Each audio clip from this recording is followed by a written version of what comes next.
आपण शुणुचंती व्यासवाणी। जनगण मन अधिनायक जय हे भारत भाग्य विधाता। पंजाब सिंधु गुजरात मराठा द्राविड उत्कल बंग।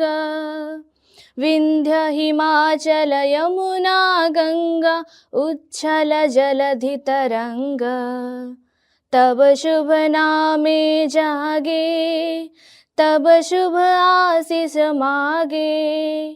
गाए तब जय गाथा जनगण मंगलदायक जय हे भारत भाग्य विधाता। जय हे जय हे जय हे जय जय जय जय हे। या कुंदेन्दु तुषार हार धवला। या शुभ्र वस्त्रामृता। या वीणा वरदंड मंडित करा। या श्वेत पद्मासना। या ब्रह्मा श्रुत शंकर प्रभृतिवी। देवै सदा वंदिता। सा मां पातु सरस्वती भगवती। निशेष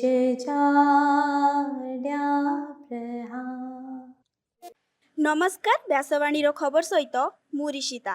प्रथमे मुख्य खबर।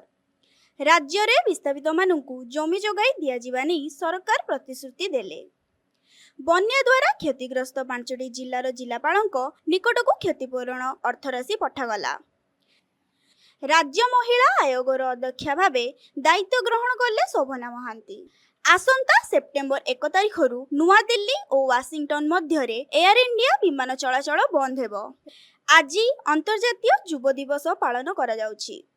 रूस रो आक्रमण संपर्क में यूक्रेन राष्ट्रपति जेलेन्स्की प्रधानमंत्री नरेंद्र मोदी को अवगत कले।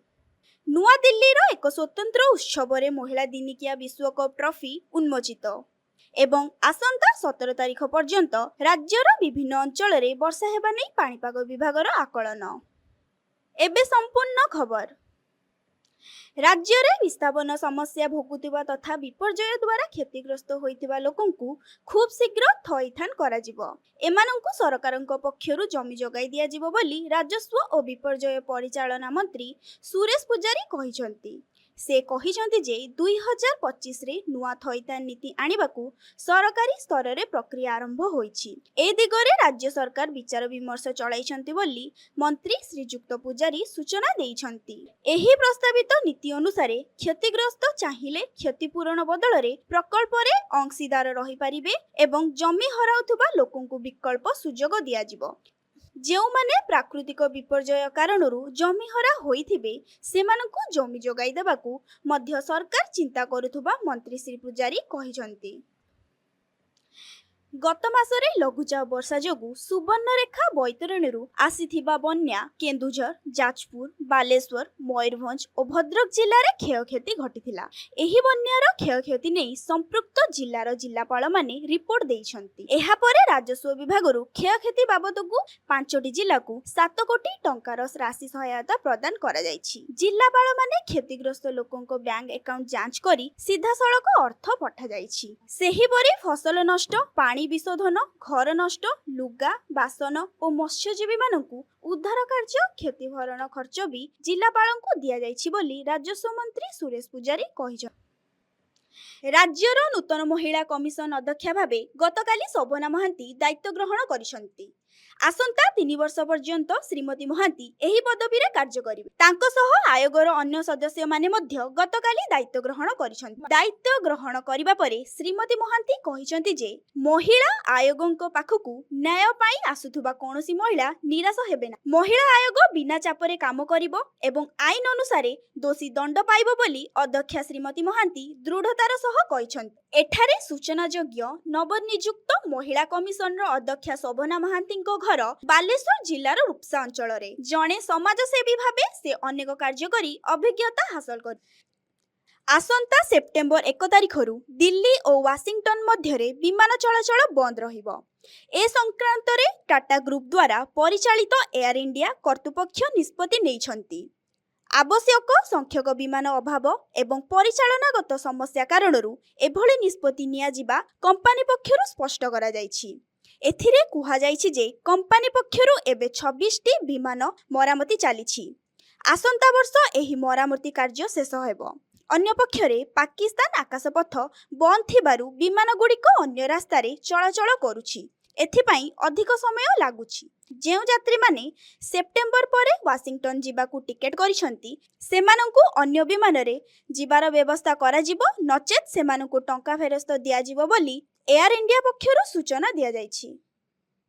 आज हेउछि अंतर्जातीय युवा दिवस। जातिसंघ आनुकूल्य 2000 मसीहा ठारू प्रतिवर्ष अगस्ट 12 तारिख रे अंतर्जातीय युवा दिवस पालन करा जाउछि। जे कोनोसी देशर सामग्रिक विकास दिगरे युवा मानकर एक गुरुत्वपूर्ण भूमिका रहिछि। सामाजिक, अर्थनैतिक, सांस्कृतिक, राजनैतिक एवं आईनगत क्षेत्र में देश प्रति युवा मानकर कौन भूमिका रहिछि से संपर्क में आलोचना करबा हेउछि आजिर एही युवा दिवस पालनर लक्ष्य। एथि सहित युवपीढ़ी पाई एक सुस्थ और सुरक्षित भविष्यत गठन करने बाबद आज सचेतनता सृष्टि करा जाइछि। आजिर एही विश्व युवा दिवस अवसर में मुख्यमंत्री मोहन चरण माझी राज्यवासी को शुभेच्छा जणाइछंती। एही अवसर में आज एड्स बा HIV संक्रमण बाबद राज्यव्यापी सचेतनता कार्यक्रम आरंभ होइछि। एड्स रोगर कारण और निराकरण संपर्क में युवपीढ़ी को सचेतन कराइबा हेउछि एही कार्यक्रमर मुख्य उद्देश्य। एही कार्यक्रम अक्टोबर 11 तारिख पर्यंत चलिबो बोली जणा पड़िछि। यूक्रेन राष्ट्रपति वोल्डोमिर जेलेनस्की गतकाली प्रधानमंत्री श्रीयुक्त नरेंद्र मोदी सह रूस आक्रमण संपर्क में टेलीफोन रे कथा होइछंती। गला रविवार दिन यूक्रेन एक जनगहलीपूर्ण बसस्टाण्ड उपरे रूस पक्षरु आक्रमण करा जायथिबा जेलेनस्की प्रधानमंत्री मोदी को अवगत कराइथिले। एही आक्रमण रे यूक्रेन 12 रु अधिक लोक आहत होइथिले। एही आक्रमण रूस उद्देश्यमूलक भावे करुथुबा यूक्रेन रो राष्ट्रपति जेलेनस्की कहिसंती।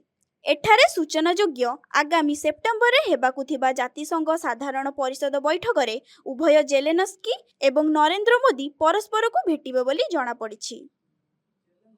चलित वर्ष महिला दिनिकिया विश्वकप क्रिकेट भारत में आयोजित हेबो। एने गतकाली नुआ दिल्ली रे आयोजित एक स्वतंत्र उत्सव रे विश्वकप ट्रॉफी उन्मोचित हो जाइछि। सेप्टेम्बर 30 रु नवेम्बर 2 तारिख जाए भारतर विभिन्न स्टाडियम रे खेल अनुष्ठित हेबो। एही टूर्नामेंट रे मोट 8टी दल भाग नेबे। अक्टोबर 29 और 30 तारिख रे सेमीफाइनाल एवं नवेम्बर 2 तारिख रे फाइनाल मैच अनुष्ठित हेबो बोली जणा पड़िछि। एबे पाणीपाग खबर। उत्तर पश्चिम एवं संलग्न पश्चिम केंद्रीय बंगोपसागर रे एक लघुचाप क्षेत्र सृष्टि हेबार संभावना रहिछि। लघुचाप जनित वर्षा नहीं 13 और 14 तारिख पई विभिन्न जिला को सतर्क सूचना जारी करा जाइछि। 17 तारिख जाए राज्य रे विभिन्न जिले रे वर्षा जारी रहिबो। मयूरभंज, केन्दुझर, बालेश्वर, भद्रक, जाजपुर, केन्द्रापड़ा, कटक, जगतसिंहपुर, पुरी, खोर्धा, नयागढ़, गंजाम, गजपति, सोनपुर, बौद्ध, नुआपड़ा, बलांगीर, कलाहांडी, कंधमाल, नवरंगपुर, रायगड़ा, कोरापुट और मालकानगिरी आदि जिलार किछि स्थान रे वज्रपात सह हालुकारु मध्यम धरण रे वर्षा हेबार संभावना रहितिबा पाणीपाग केन्द्र सूचना देइछि। एबे आसंतु सुनिबा आजिर स्वास्थ्यवाणी। फाइलेरिया बा बातज्वर मुख्यतः मशा कामुड़िबा द्वारा होइथाय। एडिस किंबा माइकोलेक्स मशा कामुड़िबा द्वारा एही रोग व्यापी थाए। रोगी को प्रथमे ज्वर आसे, यहाको साधारण ज्वर भावी अनेक लोक अवहेला करती। मात्र रक्त परीक्षा कले रोग धरा पड़े। ଡାକ୍ତରଙ୍କ ପରାମର୍ଶରେ ଔଷଧ ଖାଇଲେ ରୋଗ ଆଉ ବଢ଼େ ନାହିଁ। ରୋଗ ପୁରୁଣା ହୋଇଗଲେ ହାତ, ପାଦ, ଗୋଡ଼, ଅଙ୍ଗୁଳି ଆଦି ଫୁଲିଯାଏ, ଗୋଦର ହୁଏ, ଚର୍ମ ମୋଟା ହୋଇ ଟାଣ ହୋଇଯାଏ, ଫୁଲାଟି ନରମ ଥାଏ ଏବଂ ଚିପିଦେଲେ ଦବିଯାଏ। ବେଳେବେଳେ ଦେହ ଥରି ଉଠି ଜ୍ୱର ଆସେ, ମାଂସପେଶୀରେ ଯନ୍ତ୍ରଣା ହୁଏ।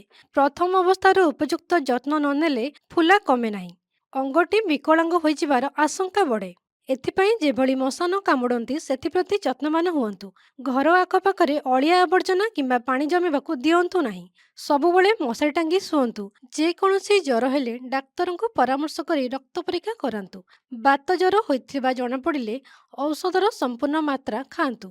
ଗୋଡ଼ ଗୋଦର ହୋଇଯାଇଥିଲେ ଢିଲା ଓ ନରମ ପୋଷାକ ପିନ୍ଧନ୍ତୁ।